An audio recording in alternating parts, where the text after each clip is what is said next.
Recap in minutes. In today's video, we will be enjoying a war action film entitled Company of Heroes. There will be spoilers ahead, chill out and enjoy. The movie begins in the winter of 1944. Allied forces have made their way from the western frontier during the Soviet Union from the east. Adolf Hitler developed a new weapon in order to counterattack on Antwerp, later known as the Battle of Bulge. On the 16th of December, Sergeant Matherson and his men of the 2nd Infantry patrol the snowy forest of Ardennes, Belgium. The lead signals the troops to stop and takes a quick look. Right away, he gets hit in the neck by sniper fire, and immediately, everyone takes cover. The medic runs over to try and save the wounded while Nate covers them. Not a minute later, the German sniper hits another soldier dead. Nate takes the sniper rifle, takes cover behind the trees, looks for the enemy, and as soon as he spots him, he takes a deep breath and pulls the trigger. Bullseye. After the encounter, the platoon returns to Camp Winterhawk and relaxes. But the relaxation part is short-lived when they spot Lieutenant Joe Conti. The lieutenant talks to Sergeant Matherson and gives them the job of delivering some Christmas hams to the forward operating base. Later, they were transferring the supplies when they spotted ex-Lieutenant Dean Ransom. The decorated soldier was demoted to a cook after a failed mission when he lost all of his men in 15 minutes. Ransom overhears the conversation and politely corrects the lads. Before the whole platoon departs, Sergeant Matherson tasks Nate as the new sniper. Not soon after, they move out in a convoy of 6 by trucks. Some of the soldiers light up some smokes while Nate stares into a Purple Heart medal. When asked about it, he simply shrugs it off. Suddenly, an ambush occurs. Mortar fire hits one of the trucks and causes the other to crash. The troops then jump off the vehicles and take cover from enemy machine gun fire. Nate finds an opportunity to return fire and disables the machine gunner via headshot. Afterward, Nate tries to carry his injured pal, Duncan, into safety but is later killed when bomb debris pierces through. They then head to the enemy mortar's position. Nate spots them but doesn't have a clear shot. And so, Sergeant Matherson and Ransom move forward and spray them with bullets. After the encounter, the team was about to move out when they saw a whole German division with a tank. On what was supposed to be a simple food run turned out into an all-out offensive. The platoon leader orders them to take cover. It didn't take long before a firefight ensues.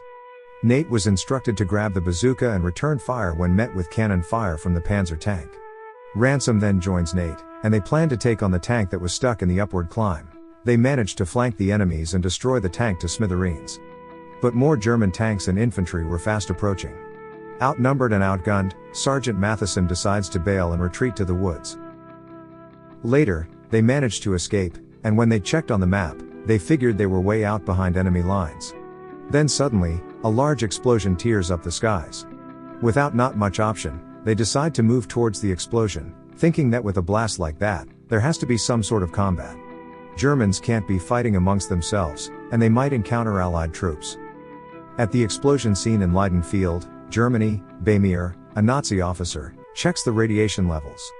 Afterward, Bamir confronts and scolds the man behind the bomb, Dr. Grunewald, and his daughter, Kestrel.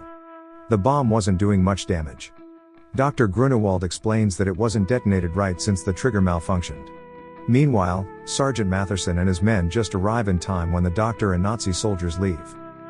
They check out the ruins at the cover of darkness and find a dying OSS agent. The agent then hands Matherson a bag with files, instructs them to take it to a train on the way to Stuttgart tonight, and tells them vague details that if they can't be successful, the same explosion will happen in vital significant cities in the US. Before the agent can explain further, he breathes his last. The team inherits the crucial mission and heads out the very same night. Ransom takes a stop and loses sight of his pals. Matherson then orders Nate to walk back and get Ransom. Moments later, Nazi patrols are seen approaching and positions themselves along the road to secure it. On the other hand, the Americans take cover behind the trees. Meanwhile, Ransom gets tackled by a large man. Nate sees the commotion and tries to help out. They soon realize that the man wasn't a Nazi but is a soldier from the Red Army who introduced himself as Ivan. Matherson retreats back into the woods and meets up with Nate and the others. Ivan then guides them out of the forest to the train depot to lose the pursuing enemies. They manage to hide in one of the train boxes. Coincidentally, Bamir and dozens of Nazi infantrymen arrive and capture a hiding OSS agent. It was the Americans' contact. The agent refused to squeal and give out information, so Bamir executed him. Afterward, They then move out and runs for train number 7. Matherson tries to delay the enemies, but they are too many. They manage to catch up, and a firefight ensues. Subsequently, the train starts to depart, and time is of the essence. Sergeant Matherson hands Nate over the bag with documents and tells him to take command of the remaining troops.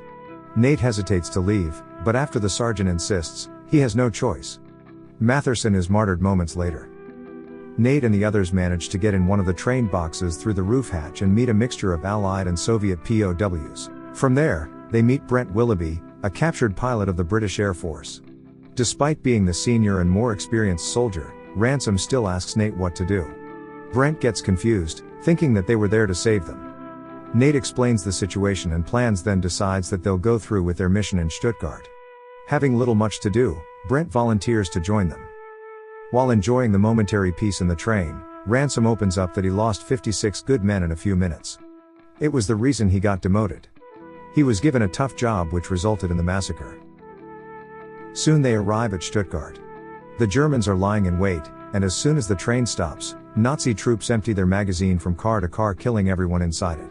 Nate and the others prepare themselves, and when the Nazis open the doors, they fire, killing the enemies instantly. A fierce firefight follows, killing dozens of Germans and 2 of the Americans. Somehow Nate, Ransom, Brent, and Ivan make it to Stuttgart, Germany. Since the opera house is located in the center of town, they need to blend in and get rid of their uniforms. Premier arrives at the opera house just in time for the show to start. He joins his date for the night. Meanwhile, Ivan eliminates the German guards handling the gates without firing a shot. Nate and the others then head to a shop where drunk Germans enjoy their night.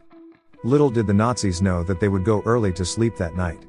Brent volunteers to go in first and starts knocking out the foes. Ransom and Nate then walk towards the opera dressed in German uniforms. Ransom tries to calm the nerves by distracting Nate and sharing his personal life. A minute later, Nate then gets inside, hands a ticket and receives a black coat. It was just time for the show to finish, and people started pouring out. Nate sees Beamer and focuses on him. Unnoticeably, a beautiful woman slowly approaches, kisses Nate, and thanks to him for getting her coat. It was their primary mission, Kestrel. Nate briefs Kestrel that there are 4 of them and that they're not part of the OSS on the way out. He then assures her that he'll keep them safe. When they arrive at the safe house, Kestrel informs the guys that their agreement with the Americans is the extraction of Dr. Grunewald and herself. She further explains that Dr. Grunewald was the person behind the atomic bomb development. Although the prototype was a failure, he was able to correct his mistakes earlier that day. The SS will test the bomb the following day, and if it is proven to be successful, they will kill her father, Dr. Grunewald. Later, Kestrel helps Nate clean his leg wounds. Ransom and Brent relax while Ivan plays the Moonlight Sonata on the piano. Deep into the night, Nate, a light sleeper, wakes up suddenly and sees someone moving. He takes a closer look, and to his surprise, it was Ivan with a gun and bomb blueprints in hand. Ivan threatened to shoot Nate if he didn't let him go. Ivan explains that he, too, was doing it for his country and disappears into the shadows. By morning, Kestrel, Nate, and they head out to the factory to disable the bomb so that it won't be tested, then extract the doctor before it's too late. Dressed in Nazi uniforms, they move around the place without alerting the enemy guards. American and British bomber planes are on the way. They need to finish their missions before they arrive, or they will take a heavy toll. Kestrel hands in a document allowing them to enter the Nazi nuclear test facility. They immediately set out to Dr. Grunewald's location. On the other hand, Brent's task is to free the prisoners. Brent goes to work by knocking out all the Nazi prison guards. Brent piles up the bodies using a machine gun when armed reinforcements come in. Afterward, he goes to free the prisoners. Nate and the others find the bomb no longer in its usual place. The doctor tells Nate and Ransom that it might have been loaded for transport. The Nazis discover the intruders, and without a second thought, Ransom kills them. An intense shootout follows. Luckily, they find the bomb still being loaded into a truck. Nate and Ransom then start eliminating the guards on the way to the bomb, but enemy numbers are too great, so they retreat. Soon, they run out of bullets. Beamer then arrives, orders his men to a ceasefire, and captures the Americans, Brent, the doctor, and his child, Kestrel. They are then lined up to be executed. The doctor was too precious for the Third Reich, so Beamer explains that he can't execute him yet, but they don't need Kestrel and starts with her. Beamer shoots, and Nate jumps in time to take the bullet. Before he can pull the trigger for a second time, the air raid alarm sounds off, and Ivan, disguised as a Nazi soldier, steps forward and shoots the Nazi officer in point blank, killing him instantly. Ivan then massacres the soldiers and proceeds to grab Grunewald's documents. Nate tries to stop Ivan, but the Russians reason out that on top of saving them, it was fair for him to take the papers, and they leave with the doctor. With the bombers on the way, they part ways with the Russian, then drive away from the facility. Brent drives the truck, the doctor defuses the bomb while Nate and Ransom fire at the pursuing Germans. Brent radios his boys in the air to eliminate the Nazis tailing them, and they did their job flawlessly. In the process, Ransom gets hit and dies. Nate, on the other hand, fell unconscious. Later at the hospital, Lieutenant Joe Conti visits Nate and thanks to him for his squad's heroic actions. He also explains that due to the nature of the operation, he will not be rewarded, recognized, or promoted, then briefs Nate to keep his mouth shut and that none of it ever happened. Nate agrees. The movie ends with Nate having a brief exchange with Kestrel, then later, Brent and Nate drive off on the way home. Thanks for watching, subscribe for more videos like this and to help the channel grow.